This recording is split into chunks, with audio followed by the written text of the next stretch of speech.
देवों के देव महादेव कहे जाने वाले भगवान शिव और रुद्राक्ष का गहरा संबंध है। भगवान शिव को लेकर कई सारी पौराणिक कथाएं प्रचलित हैं। आपने भगवान शिव को रुद्राक्ष की माला धारण किए हुए देखा होगा। भगवान शिव से जुड़े होने के कारण रुद्राक्ष को बहुत ही पवित्र माना जाता है। रुद्राक्ष को धारण करने मात्र से ही जीवन से सभी प्रकार के कष्ट दूर हो जाते हैं। धार्मिक ग्रंथों के मुताबिक रुद्राक्ष की उत्पत्ति भगवान शिव के आंसुओं से हुई थी, इसलिए इसे भगवान शिव का स्वरूप माना गया है। प्राणियों के कल्याण के लिए जब कई सालों तक ध्यान करने के बाद भगवान शिव ने आंखें खोलीं, तब आंसुओं की बूंदें गिरीं और धरती मां ने रुद्राक्ष के पेड़ों को जन्म दिया।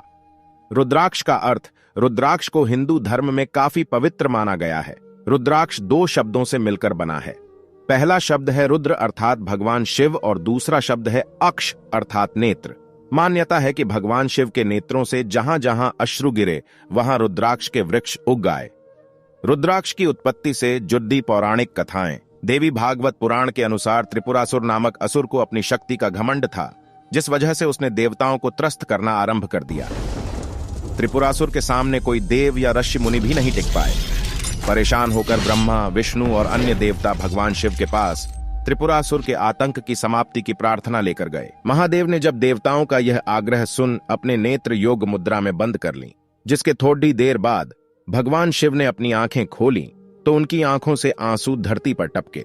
मान्यता है कि जहां जहां भगवान शिव के आंसू गिरे वहां वहां रुद्राक्ष के वृक्ष उगे। रुद्राक्ष का अर्थ है शिव का प्रलयंकारी तीसरा नेत्र, इसलिए इन वृक्षों पर जो फल आए उन्हें रुद्राक्ष कहा गया। इसके बाद भगवान शिव ने अपने त्रिशूल से राक्षस त्रिपुरासुर का वध कर पृथ्वी और देवलोक को उसके अत्याचार से मुक्त कराया। एक अन्य पौराणिक कथा के अनुसार माता सती ने जब हवन कुंड में कूदकर आत्मदाह कर लिया था और महादेव विचलित होकर उनके जले हुए शरीर को लेकर तीनों लोकों में विलाप करते हुए विचरण कर रहे थे। कहा जाता है शिव के विलाप के कारण जहां जहां भगवान शिव के आंसू टपके वहां वहां रुद्राक्ष के वृक्ष उत्पन्न हुए।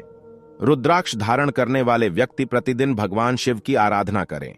किसी दूसरे का पहना हुआ रुद्राक्ष कभी न पहने और न ही अपना रुद्राक्ष किसी और को पहनाएं।